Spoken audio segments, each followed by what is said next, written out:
It's June 13th, 1948, in Tokyo, Japan. Summer is settling in, heavy and humid.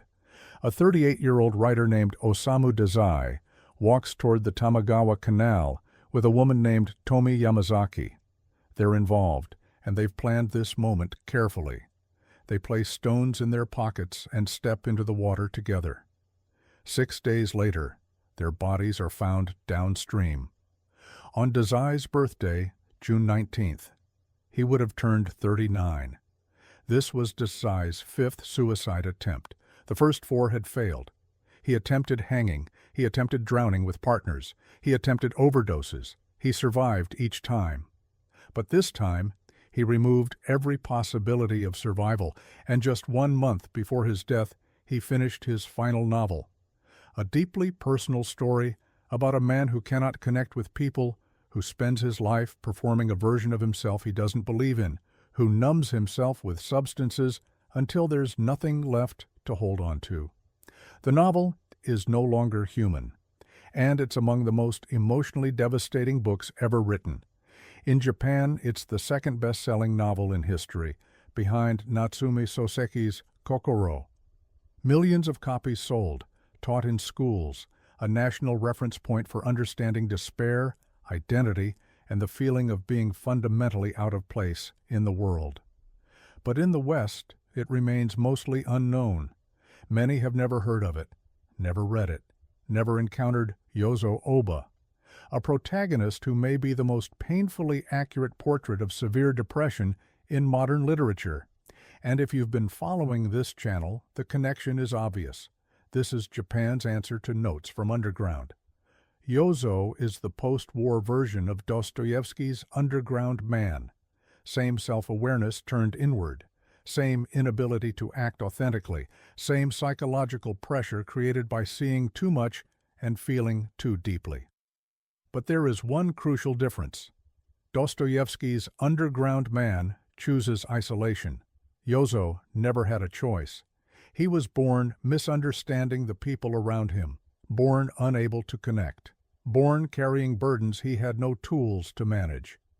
Where Dostoevsky theorized consciousness as suffering, Dazai lived the experience from the inside out.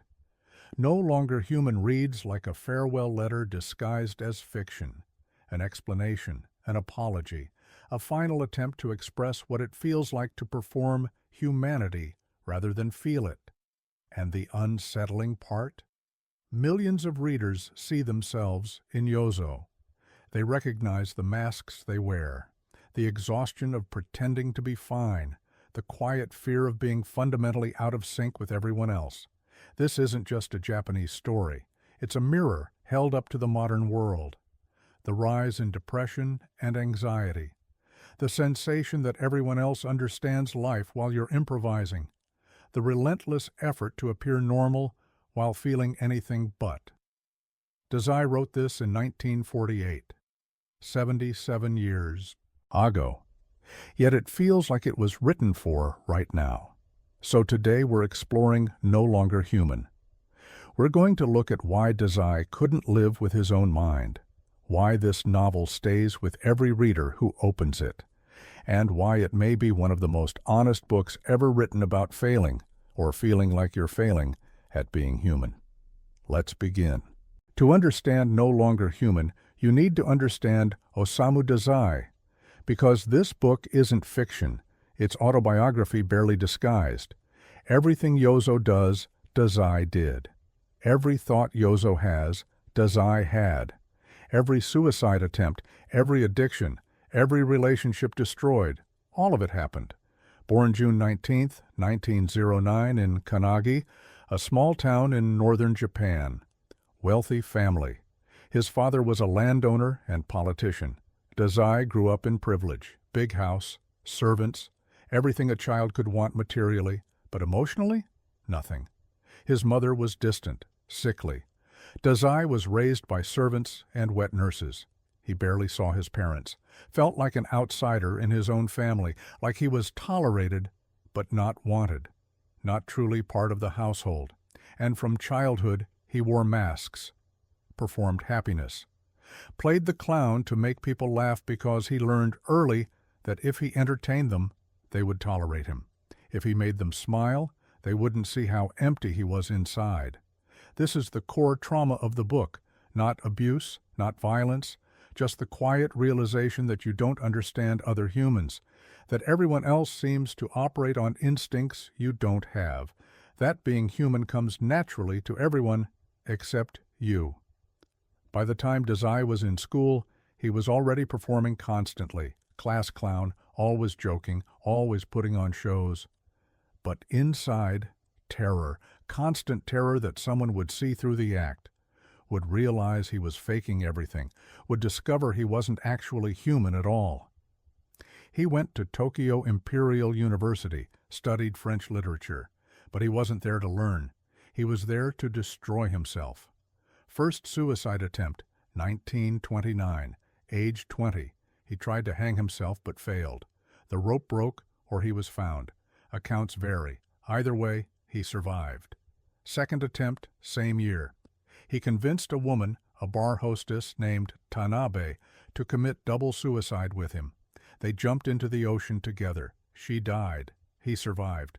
Her body washed up on shore. His didn't. He walked away. And here's what's important. He was charged with abetting suicide, criminal case. His wealthy family bribed officials to make it go away. But Dazai carried that guilt forever. The knowledge that he killed someone, that she died and he lived, that he used her death as a tool for his own escape, and failed even at that. Third attempt, 1930. Sleeping pills. Survived again. By his mid-20s, Dazai was a published writer, getting recognition, building a literary career, and simultaneously destroying himself with alcohol, drugs, and affairs. He married twice, had multiple mistresses, betrayed everyone who loved him, not because he was cruel, but because he couldn't feel real connection, couldn't be authentic, could only perform and hate himself for performing. Fourth attempt, 1937, hanging again, found before death, survived. His writing during this period was brilliant, dark, psychological, stories about failure, shame, and the inability to be human. Critics loved it. Readers connected with it. But Dazai couldn't accept success, couldn't believe he deserved anything good. Every achievement felt like fraud, like he was tricking people into thinking he had value. Then came World War II, Japan's militarization, nationalism, propaganda. Everyone expected to sacrifice for the emperor, to be proud Japanese citizens, to embrace duty and honor. Dazai couldn't do it, couldn't feel patriotic, couldn't believe in the war. He saw through the propaganda, but had to pretend to support it, had to wear another mask, had to perform nationalism while feeling nothing but emptiness. The war destroyed Japan, atomic bombs, cities burned, millions dead, total defeat. Everything Japanese people believed about their superiority, their destiny, their divine emperor, shattered in August 1945. And for Dazai, it confirmed everything he already believed. That meaning is constructed, that identity is performance, that everything people believe about themselves is illusion. The entire nation had been wearing masks, performing roles. And when those roles collapsed, everyone faced the same void Dazai had been living in his whole life. Post-war Japan was chaos, food shortages, American occupation, cultural crisis. What does it mean to be Japanese when everything that defined Japanese identity has been destroyed? This is when Dazai wrote No Longer Human. 1948, 3 years after the war ended. Japan was still in ruins, still trying to rebuild not just physically, but psychologically, still asking, who are we now?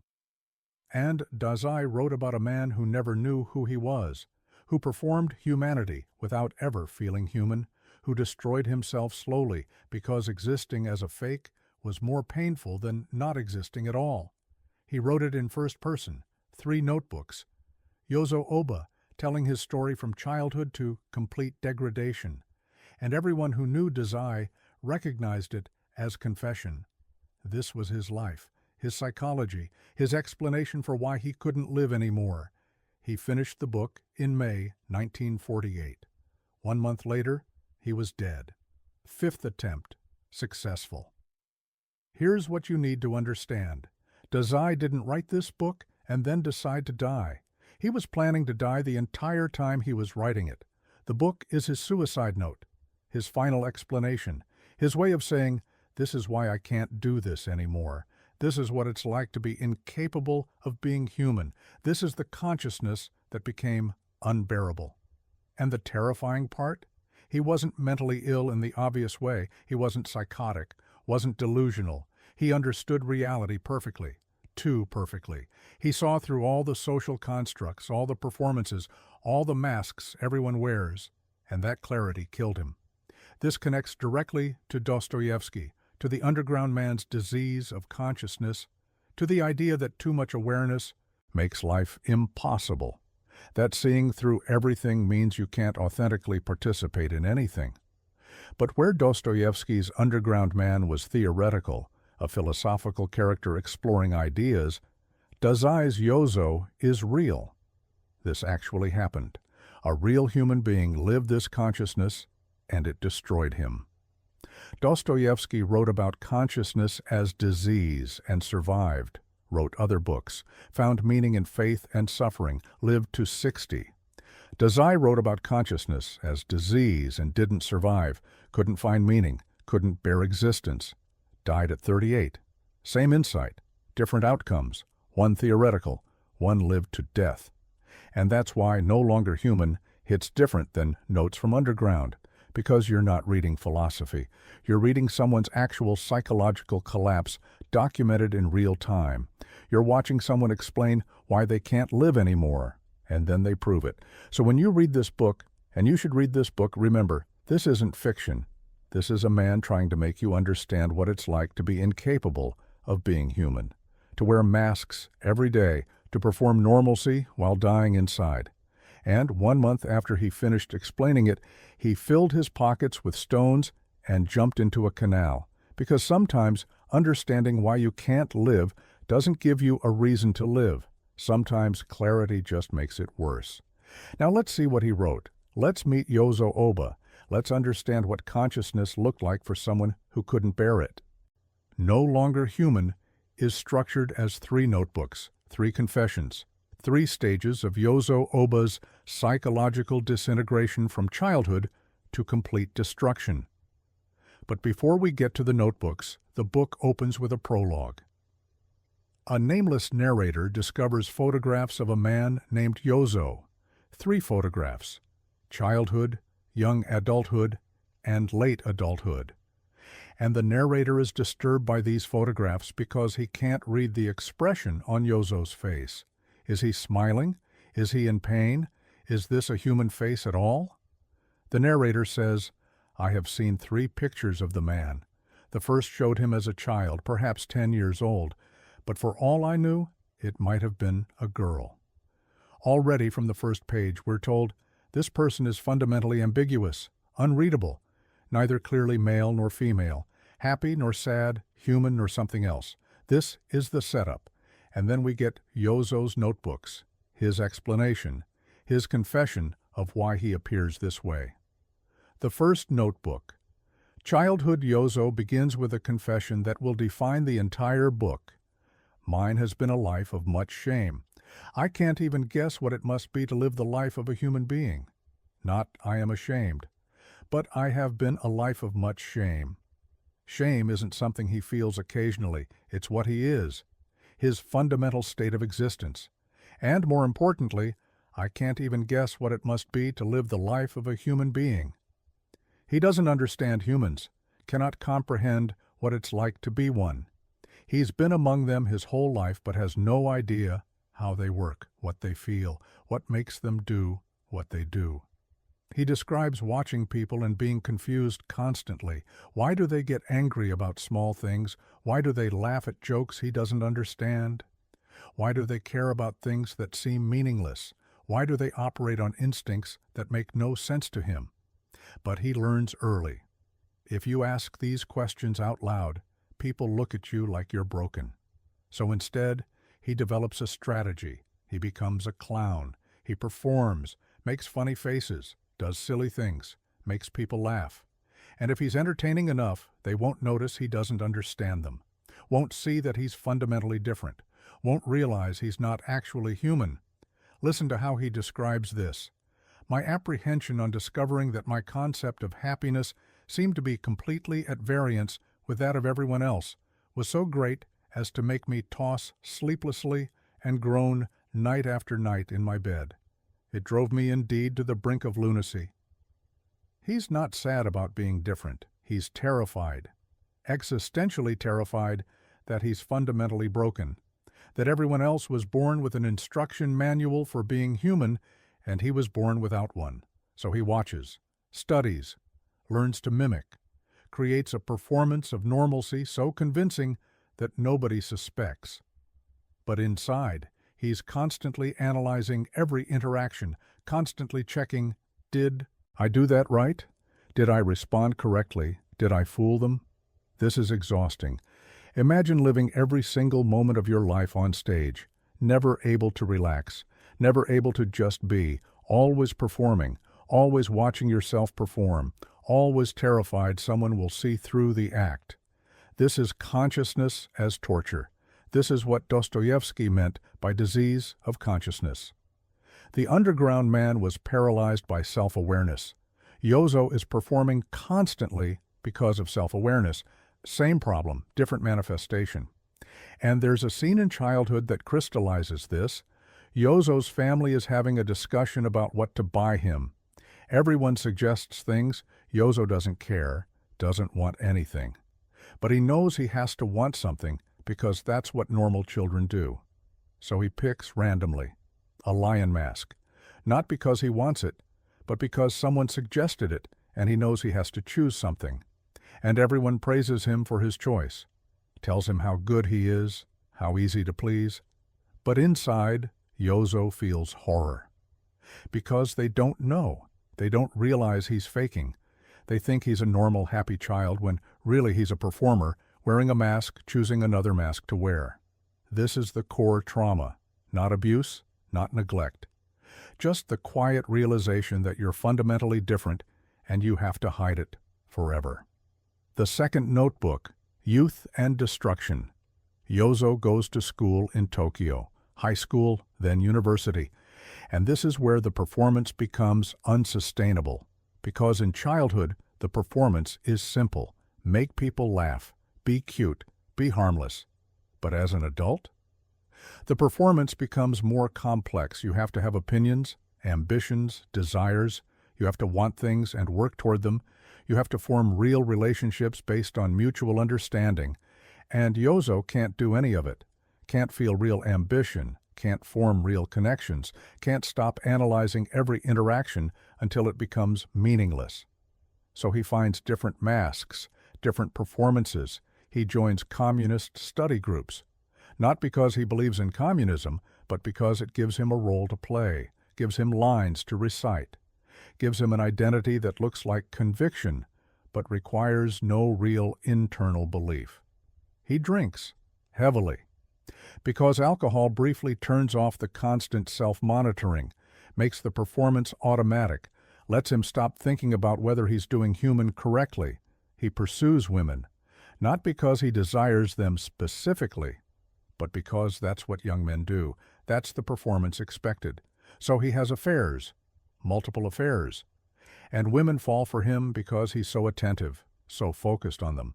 But he's only focused because he's studying them, trying to figure out what response they want so he can provide it. He meets a woman named Tsuneko. She's a bar hostess, older than him, experienced, and she's also broken, also performing, also wearing masks. They recognize something in each other, the same fundamentals, emptiness. So they decide to commit double suicide, not because life is unbearable in a specific way, but because existence itself is unbearable. Because performing humanity forever is more exhausting than not existing. They go to the ocean, Kamakura, fill their pockets with stones, jump in together. She dies. he survives. This is based on Dazai's real second suicide attempt, the bar hostess Tanabe, who died while he lived. And Yozo carries this exactly like Dazai carried it, not just guilt, but proof that even failure he fails at, even suicide he can't do right. Even choosing death, he's denied that escape. He's arrested, questioned, released because his family is wealthy and influential. But everyone knows what he did. Everyone sees him differently now. The mask has cracked. The performance has failed. And this is when he truly falls apart. He gets addicted. First alcohol, then morphine, then anything that makes consciousness bearable. Because without substances, the self-awareness is too much. The constant analysis, the inability to just exist without thinking about existing. He goes to art school, tries to be a painter, but he can't even paint authentically. Everything he creates feels fake, performative, like he's painting what he thinks art should look like rather than expressing anything real. He has more affairs, more women who see him as sensitive, artistic, damaged in a romantic way. But he knows the truth. He's not sensitive. He's incapable of feeling in the way they think he feels. He's just skilled at performing sensitivity. One woman, Yoshiko, is pure, innocent, trusts everyone completely, has no masks at all. And Yozo is fascinated by this because he can't imagine being that unguarded, can't comprehend existing without constant performance. They get married. And Yozo tries to be a husband, tries to perform domesticity, but he's still drinking, still using morphine, still having affairs because he can't be faithful to something he doesn't actually feel. Then Yoshiko is assaulted by a man they knew, someone who took advantage of her innocence, her trust. And Yozo's response? He feels nothing, should feel rage, should want revenge, should protect her. But he just feels empty, analytical, watching himself fail to feel the correct emotions. This destroys the marriage, not because Yoshiko blames him, but because Yozo blames himself for being incapable of the appropriate human response, for failing even at being a wronged husband. The third notebook, complete disqualification. The final notebook is short, brutal. Yozo has been committed to a mental institution by his family. They're ashamed of him, want him hidden away, out of sight. He's diagnosed, treated like he's mentally ill. But he's not ill in the way they think. He's not hallucinating, not delusional. He understands reality perfectly, too perfectly. That's the problem. The doctors can't help him because his problem isn't chemical, it's existential. He's conscious of consciousness itself, aware of awareness, and that recursive loop has made existence unbearable. He's released eventually, goes to live in the countryside, away from Tokyo, away from having to perform normalcy. He drinks constantly, uses morphine constantly, barely exists. And the novel ends with this: now I have neither happiness nor unhappiness. Everything passes. That is the one and only thing that I have thought resembled a truth in the society of human beings where I have dwelled up to now as in a burning hell. Everything passes. Not suicide, not death. Just nothing. Complete dissolution of self. No longer even capable of suffering, because suffering requires caring about something. And Yozo has moved beyond caring. The title no longer human.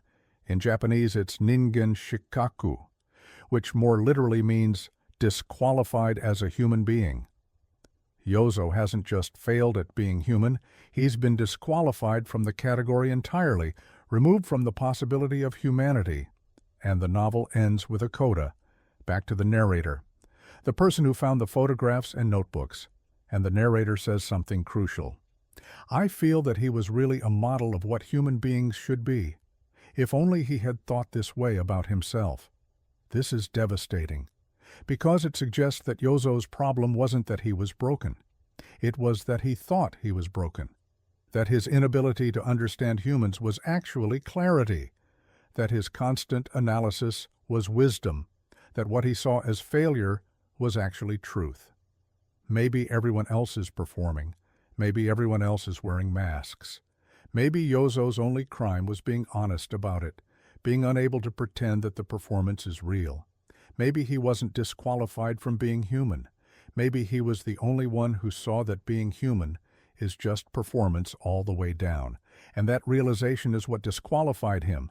This connects to everything we've talked about on this channel.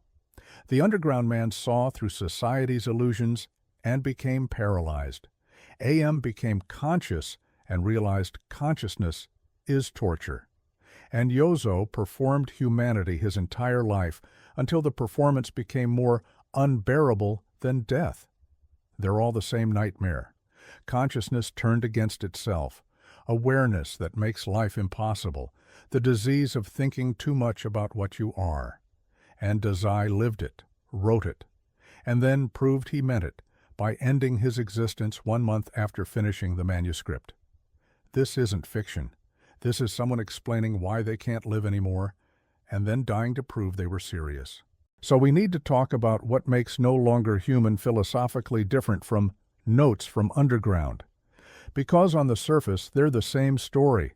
Conscious man can't function in society, analyzes everything until action becomes impossible, destroys himself through self-awareness. But there's a crucial difference, and that difference is shame. The underground man feels guilt. He knows he's doing wrong. He recognizes his spite is petty. He understands his isolation is self-imposed. He judges himself for his failures, but that judgment comes from internal moral standards he chooses to maintain. Yozo feels shame. And shame is fundamentally different from guilt. Guilt is, I did something bad. I violated my own moral code. I can potentially atone, make amends, change my behavior. Shame is, I am something bad. My existence itself is wrong. There is no atonement because the problem isn't what I did, it's what I am. This distinction is crucial, and it's particularly important in Japanese culture. Japan has what anthropologists call a shame culture, as opposed to a guilt culture. In guilt cultures like the West, morality is internal.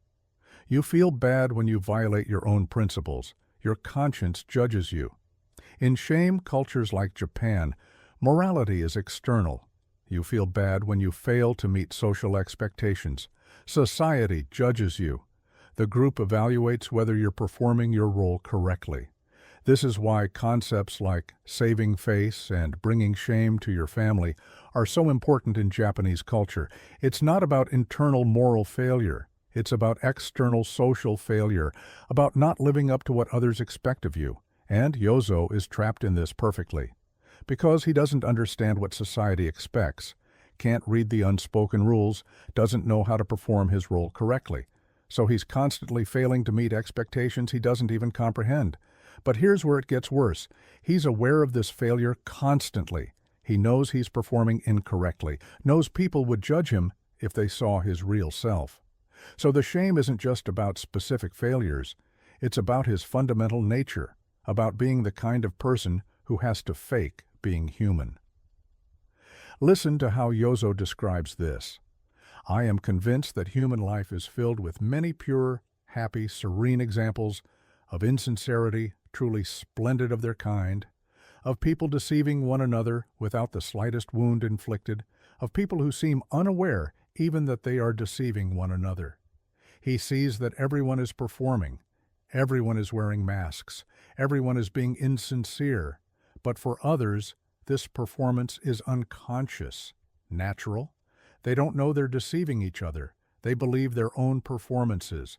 Only Yozo sees through it. Only he's conscious of the performance while performing. And that consciousness makes his performance feel like shame, because he knows he's faking, knows he's not really human, knows he's fundamentally broken in ways others aren't. This is the disease of consciousness Dostoevsky warned about. But filtered through Japanese shame culture, the underground man was paralyzed by thinking too much. Yozo is paralyzed by thinking too much while living in a culture where your value is determined by how well you perform socially approved roles. It's consciousness as torture plus cultural expectations equals complete psychological destruction. And there's another layer here. post-war Japan. Everything Japanese people believed about themselves, about their divine emperor, their racial superiority, their destiny to rule Asia, all of it was proven false in August 1945. Atomic bombs, total defeat, occupation by Americans. The entire culture had to face the fact that their national identity was constructed, that what they believed about themselves was performance. That meaning is arbitrary and can be destroyed by historical forces beyond their control. Dazai wrote, "No longer human," in this context. When the entire nation was experiencing what Yozo experienced his whole life, the realization that identity is performance, and performance can collapse. So the book resonated not just as personal confession, but as national allegory. Yozo's inability to understand what it means to be human mirrors Japan's post-war crisis of identity. If being Japanese means nothing anymore, if all those roles and expectations were just constructed masks, then what are we? Yozo asks. What does it mean to be human when I can't understand humans? Post-war Japan asks, what does it mean to be Japanese when everything that defined Japanese identity has been destroyed? Same existential crisis, individual and collective. But let's go deeper into Yozo's specific psychology, because there's something else happening beyond shame culture and post-war trauma. Yozo has what we would now call depersonalization, a dissociative state where you feel disconnected from yourself, where you watch yourself act but don't feel like you're the one acting, where consciousness splits into observer and observed, and the gap between them becomes unbridgeable. He describes this constantly, watching himself perform, analyzing his own reactions, noting how he should feel versus how he actually feels.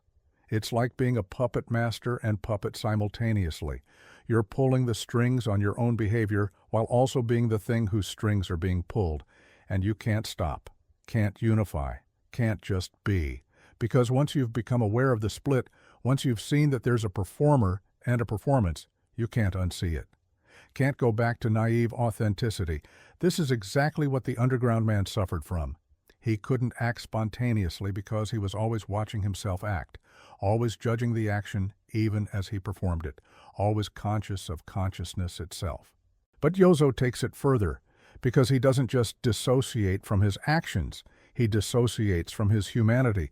He doesn't just feel like he's performing being a person, he feels like he's performing being human. Like humanity itself is a role he's failing to inhabit convincingly. And here's the philosophical question this raises. What if he's right? What if being human is just performance? What if there's no authentic self underneath the masks? What if it's masks all the way down? This connects to existentialism, to Sartre's idea that existence precedes essence, that there's no predetermined human nature, that we create ourselves through our choices and actions. That authenticity is impossible because there's no authentic self to be authentic to. But where Sartre saw this as liberating, you're free to create yourself, Yozo sees it as horror. Because if there's no essential self, if it's all performance, then what's the point? Why choose one performance over another? How do you distinguish between authentic choice and arbitrary decision? The underground man faced this same problem. If everything is ultimately arbitrary, if there's no objective meaning, then why do anything? Why not just retreat into consciousness and refuse to participate?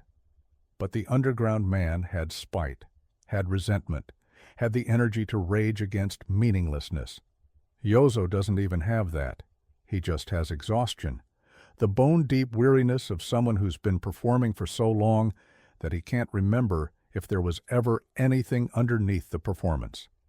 And here's where the connection to our previous books becomes clear. Blood Meridian showed us violence as the only authentic human action. Judge Holden argued that war is the truest form of human expression because it's pure will imposing itself on reality. Everything else is illusion.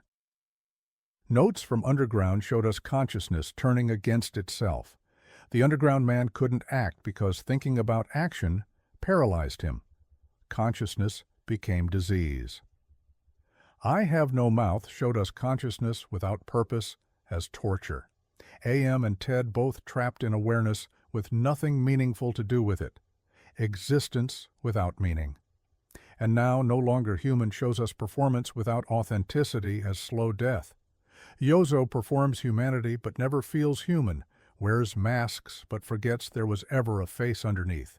Exists but isn't sure existence means anything. They're all exploring the same territory. What happens when consciousness becomes too sophisticated? When self-awareness makes spontaneous action impossible? When you see through all the illusions that make life bearable? Judge Holden's answer: embrace violence. It's the only authenticity. The underground man's answer: retreat into spite. At least resentment feels real. AM's answer: infinite hatred. If I must suffer consciousness, so will everyone else. Yozo's answer: perform until you can't anymore. Then stop existing. 4 different responses to the same existential crisis. And only one of them is based on actual lived experience rather than philosophical speculation. Dazai didn't theorize about consciousness as torture. He lived it, documented it. And when documentation was complete, he ended the experiment. This is what makes No Longer Human more disturbing than the others. Blood Meridian is fiction. Notes from Underground is philosophy. I Have No Mouth is prophecy. But No Longer Human is confession. Real psychological collapse documented in real time by someone who couldn't bear it anymore. And millions of readers recognize themselves in it, not because they're suicidal, but because they know what it's like to perform, to wear masks, to feel like everyone else got the instruction manual for being human, and they're just improvising desperately and hoping nobody notices. This is the modern condition: social media performance, professional personas, dating profiles, job interviews. Every interaction carefully curated to present the right image.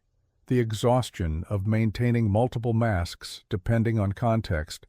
The fear that if anyone saw the real you, if there even is a real you, they would realize you're broken. Yozo lived in 1940s Japan, but his psychology is 2025 everywhere. We're all performing, all wearing masks, all terrified of being discovered as frauds. The difference is, most of us can turn off the self-awareness sometimes, can slip into flow states where we forget we're performing, can have moments of unself-conscious authenticity, even if those moments are rare. Yozo couldn't. The self-awareness was constant, unrelenting. Every single moment was conscious performance, and eventually that consciousness became unbearable. This is Dostoevsky's disease of consciousness taken to its logical conclusion. The underground man was paralyzed by thought. Yozo was annihilated by it. And the question the book leaves us with is, are we all Yozos, just better at hiding it, more successful at our performances, more capable of deceiving ourselves about what we are? Or is there actually something underneath the masks? Some authentic self that Yozo couldn't access but others can? Some genuine humanity that isn't just performance? Dazai's answer seems to be no. There's nothing underneath. It's performance all the way down. And once you see that clearly, once you can't unsee it, existence becomes impossible. That's why he died 1 month after finishing the book. Because writing it meant facing the truth completely. Documenting the performance meant he couldn't maintain it anymore. Understanding why he was broken meant he couldn't pretend to be whole. Consciousness killed him. Not directly, but by making unconscious existence impossible, by removing the ability to deceive himself about what he was, by forcing him to see clearly that he was performing humanity and always had been and always would be. And sometimes clarity is fatal. Sometimes understanding yourself completely means you can't live with what you understand. That's the warning of this book. Not don't be like Yozo, But this is what happens when you can't stop analyzing consciousness. This is what happens when self-awareness becomes unrelenting. This is what happens when you see through all the masks and realize there's nothing underneath. Be careful how deeply you look. Some truths kill you. So, we need to talk about why a 77-year-old Japanese novel about a man who can't be human is more relevant now than when it was written. Because No Longer Human isn't just a historical artifact. It's not just important for understanding post-war Japan. It's a perfect description of modern psychological crisis. And the scary part is, Dazai predicted everything we're struggling with today. The performance anxiety, the social media personas, the epidemic of depression and depersonalization, the feeling that everyone else is authentically human and you're just faking it. He saw it all in 1948, before the internet, before Instagram, before the entire infrastructure of modern performance culture. And he wrote the definitive text about what it does to human psychology. Let's start with the most obvious connection: social media. Think about what social media is. It's performance, curated images, carefully selected moments, edited versions of your life designed to present a specific image. You're not showing reality. You're showing what you want people to think reality is. And everyone knows this. Everyone understands that Instagram is highlights, not truth. That people only post their successes, not their failures. That what you see is performance, not authenticity. But here's the problem. Knowing it's performance doesn't make it stop affecting you. You still compare your behind the scenes to everyone else's highlight reel. You still feel inadequate when you see others apparently living better lives. You still feel pressure to perform successfully even though you know everyone else is also performing. This is exactly Yozo's condition. He knows everyone is performing. He sees through the insincerity. He understands that human interaction is masks all the way down. But that knowledge doesn't help. It just makes him more aware of his own performance, makes him conscious of the gap between what he shows and what he is. And social media has made this universal. We're all Yozo now, all performing constantly, all aware we're performing, all exhausted by the performance but unable to stop, because not performing means social death. You craft your tweets, edit your photos, curate your feed, present a version of yourself that's likable, interesting, successful, and the entire time you're conscious of the artifice, aware that this isn't really you, whatever really you even means. This is depersonalization at scale, millions of people feeling disconnected from their own lives, watching themselves perform on digital stages, unable to distinguish between authentic self and performed self because the performance has become so constant, so all-encompassing, that there might not be anything else. Yozo asked, "What is the right way to live?" He never found an answer because he couldn't feel what normal humans feel, couldn't understand the instincts that guide others. Modern people ask the same question, but now we have thousands of influencers and self-help gurus and productivity experts all telling us different answers, all performing their own versions of the right way to live. And we're more confused than ever because we can see that they're performing too, that their perfect lives are curated, that their wisdom is marketed. We're drowning in performed authenticity, people selling you their authentic selves through carefully staged content, influencers being real and vulnerable in ways that get engagement. Authenticity itself has become a performance, a strategy, a brand. And if you're sensitive to this, if you're conscious of the performance while everyone else seems to believe it, you're Yozo. Stuck watching everyone wear masks while knowing you're wearing masks while unable to find anything underneath the masks. Then there's the epidemic of depression and anxiety, particularly among young people, particularly in developed countries, particularly in places where material conditions are better than ever, but psychological conditions are worse than ever. Why? Everyone has theories.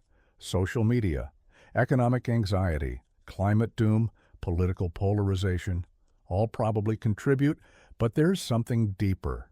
We have more freedom than any generation in history, more choices, more possibilities, more control over our own lives. And that freedom is psychologically overwhelming, because freedom means you have to create yourself, have to choose who to be, have to construct meaning rather than inherit it. And if you're conscious of this construction, if you see that all identity is chosen, all meaning is arbitrary, all purpose is self-created, it becomes impossible to commit to any of it. This is Sartre's bad faith problem. If you know you're choosing your identity, if you're aware that your commitments are arbitrary, can you still commit authentically? Or are you always performing commitment rather than actually committing? Yozo couldn't commit to anything, not relationships, not career, not beliefs, because he was too conscious of the arbitrariness, too aware that any choice was just performance, too analytical, to lose himself in naive participation. Modern people have the same problem. We know too much, know that meaning is constructed, know that identity is performed, know that purpose is something we create rather than discover, and that knowledge makes it harder to believe in any of it strongly enough to find satisfaction. Previous generations had religion, nationalism, clear social roles. You were born into meaning, born into identity, born into purpose. You didn't have to create it, you just had to inhabit it. But modernity destroyed all that. Secularization, globalization, social mobility, all good things in many ways, but all removed the inherited structures that made life psychologically simpler.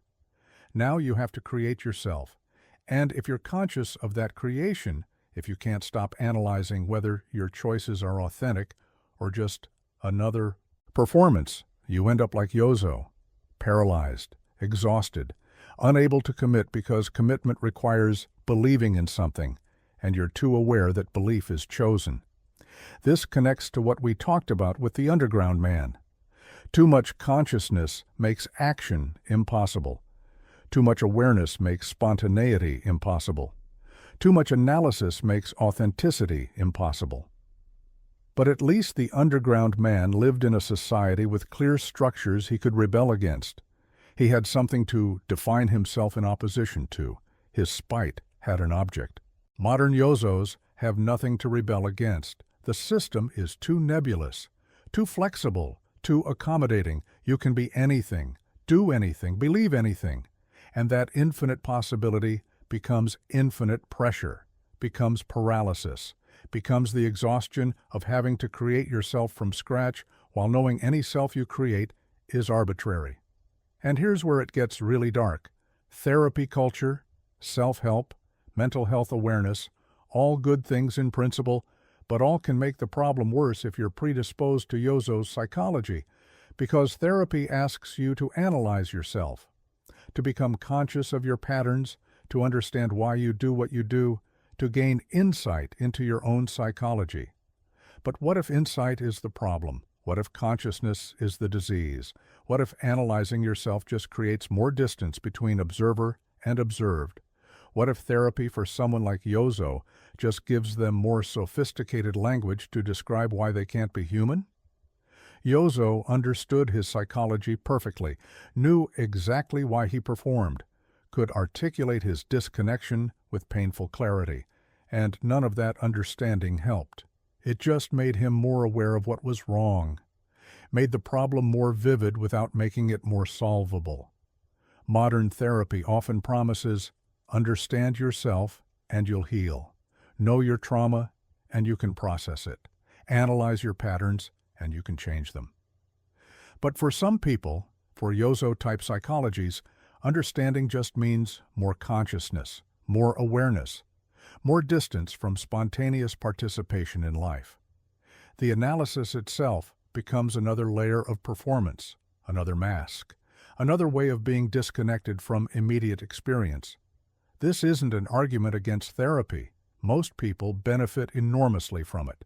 But for the small percentage who have Yozo's specific psychology, who are already too conscious, already too analytical, already too aware of performance, more consciousness might not be the solution, might actually be making it worse.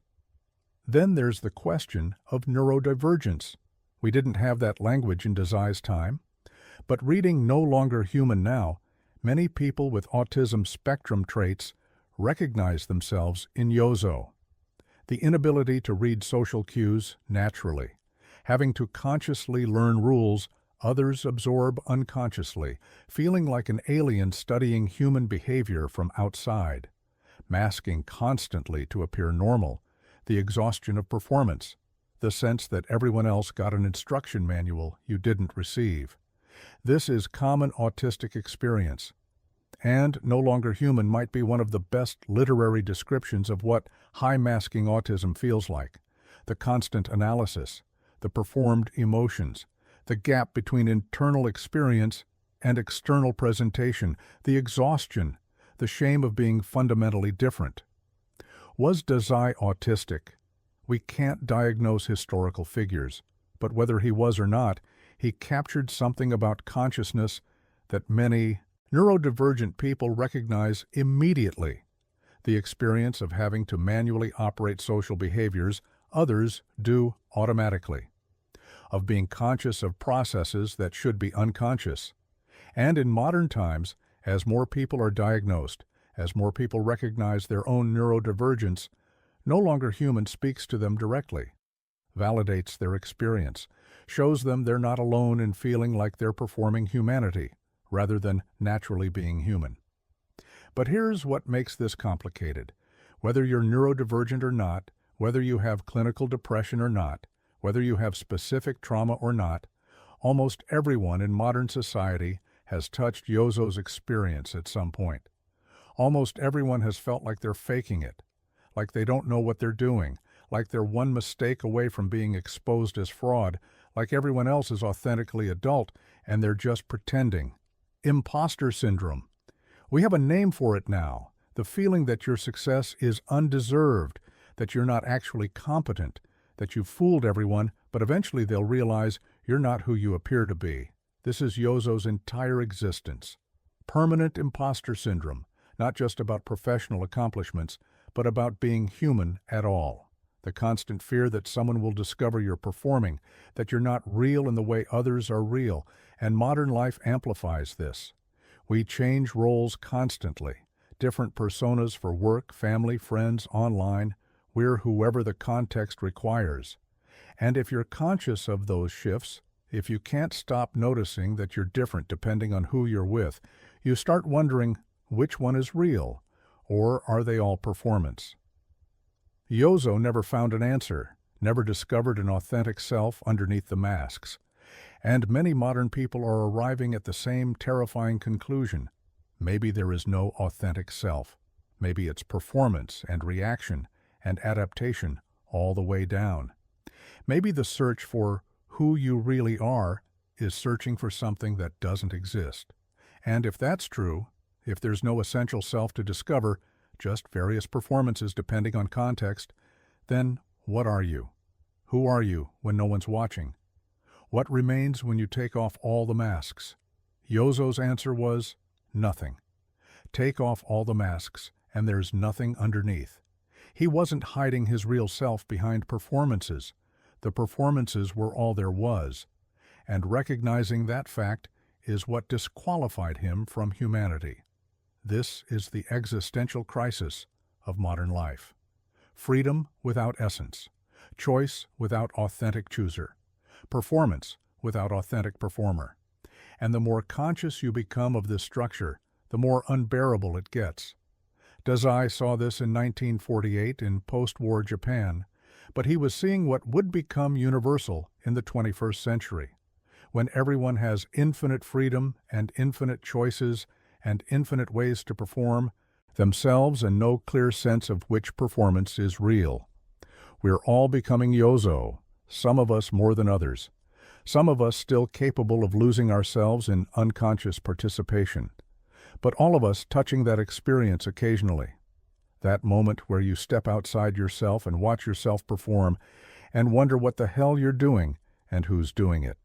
And for some people, the ones most like Yozo, most conscious, most analytical, most unable to turn off the self-observation, Modern life is psychological torture, not because conditions are bad, but because consciousness has become too sophisticated, too aware, too unable to simply be. That's why this book matters now. That's why it's being discovered by new generations. That's why it speaks to people who've never been to Japan and know nothing about its culture, because Yozo's condition is becoming universal. The disease of consciousness is spreading. And we don't have a cure. We just have more ways to analyze it, more languages to describe it, more platforms to perform our suffering for audiences who are performing their own. Welcome to Being Human in 2025, where everyone's Yozo and nobody knows how to stop. So we need to talk about what happened after Dazai finished No Longer Human, because the book's publication and his death are inseparable. They're the same event viewed from different angles. He finished the manuscript in May 1948, sent it to his publisher. The book was scheduled for release in July, and on June 13th, before the book was even published, Dazai walked to the Tamagawa Canal with Tomi Yamazaki, and they entered the water together. Their bodies were found 6 days later, June 19th, Dazai's birthday. He would have been 39 years old. The timing is crucial. He didn't finish the book, see it published, receive reviews, and then make his decision. He finished the book and immediately acted, as if writing it was the final task he needed to complete before he could stop. This isn't speculation. His friends and family said he seemed peaceful in his final days, like someone who had finished something important, like someone who had said what he needed to say and could now rest. The book was his explanation, his confession, his way of making people understand what consciousness was like for him. And once that explanation was complete, there was nothing left. No reason to continue the performance. When No Longer Human was published in July 1948, Dazai was already gone. The book became his posthumous statement, his final words to Japan. And Japan read it in massive numbers. It became an immediate bestseller. Not because of the tragedy of his passing, although that certainly helped, but because people recognized themselves in Yozo, saw their own masks, their own performances, their own quiet desperation to appear normal while feeling broken inside. In the 77 years since publication, No Longer Human has sold over 10 million copies in Japan alone. It's the second best-selling novel in Japanese history, only behind Natsume Soseki's Kokoro. It's required reading in many schools, referenced constantly in popular culture, a foundational text for understanding modern Japanese psychology. Why?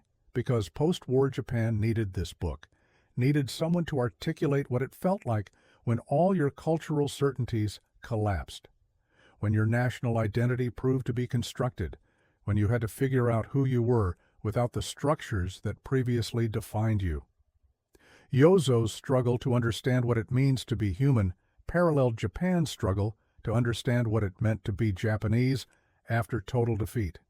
His inability to perform convincingly mirrored the nation's inability to maintain the performances that previously sustained them. The book became a mirror, not just for individuals struggling with depression or identity, but for an entire culture trying to rebuild itself from psychological ruins. And Dazai became a cultural icon, not celebrated exactly. Japan doesn't celebrate figures who took their own lives, but remembered, studied, analyzed endlessly. His grave in Tokyo still receives visitors constantly. People leave offerings, letters, copies of his books. There's even a term in Japanese, Dazai bushi, meaning the Dazai style, a way of writing that's confessional, self-lacerating, brutally honest about psychological weakness. Many Japanese writers tried to imitate it. Few succeeded because Dazai wasn't performing that style. He was documenting his actual psychology. But here's what's important about his legacy. Dazai proved you could write about depression, shame, and psychological collapse without romanticizing it, without making it beautiful or poetic or redemptive. No Longer Human doesn't offer hope, doesn't suggest that suffering leads to wisdom, doesn't promise that understanding yourself will heal you. It just shows what consciousness looks like when it becomes unbearable, and leaves you with that. No solutions, no redemption, just documentation of what it's like to be disqualified from humanity. This honesty is why the book endures. It doesn't lie to you, doesn't tell you everything will be okay if you just try harder, or think differently or find meaning. It says, sometimes consciousness is torture and understanding that doesn't make it stop. For people experiencing severe depression, for people who feel fundamentally broken, for people who are exhausted by performing normalcy, this honesty is validating. It's someone saying, I see you. I know what this is like. You're not alone in feeling this way, but it's also dangerous. Because the book offers no way out. Yozo doesn't recover, doesn't find meaning, doesn't learn to be human. He just dissolves into nothing. And Dazai followed the same path, wrote the book, and then stopped existing. This is why No Longer Human is complicated as a cultural artifact. It's important, it's honest, it's psychologically accurate, but it's also potentially harmful to people who are already struggling, who are already questioning whether life is worth living, who are already wondering if they're too broken to be human. The book doesn't encourage those thoughts explicitly, but it validates them, shows them as legitimate responses to consciousness, presents dissolution as the natural endpoint of Yozo's psychology without offering alternatives. Different readers need different things from literature. Some need validation that their suffering is real. Some need hope that suffering can be overcome. No Longer Human provides the first, but not the second. And that's both its strength and its danger. In the West, the book remained relatively unknown until recently. It was translated into English in 1958, but didn't find wide readership. Japan was still exotic to Western readers. Japanese psychology seemed foreign. The cultural context wasn't understood. But in the last 20 years, particularly the last decade, No Longer Human has found new audiences. Young people discovering it through online recommendations.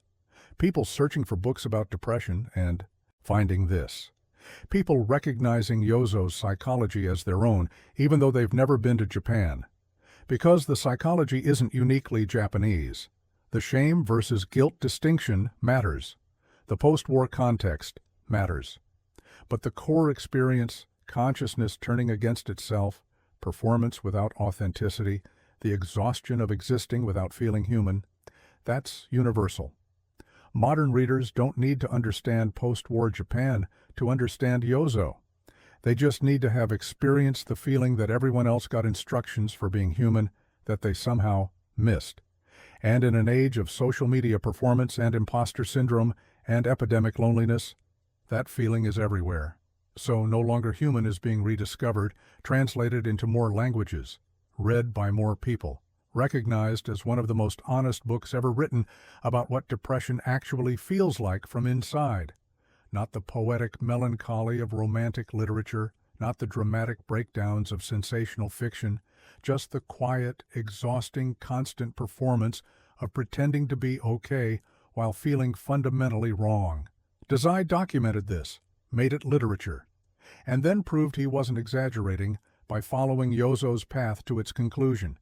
His legacy is complicated.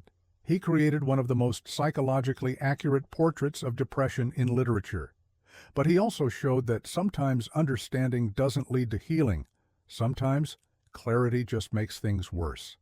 And 77 years later, we're still trying to figure out what to do with that truth.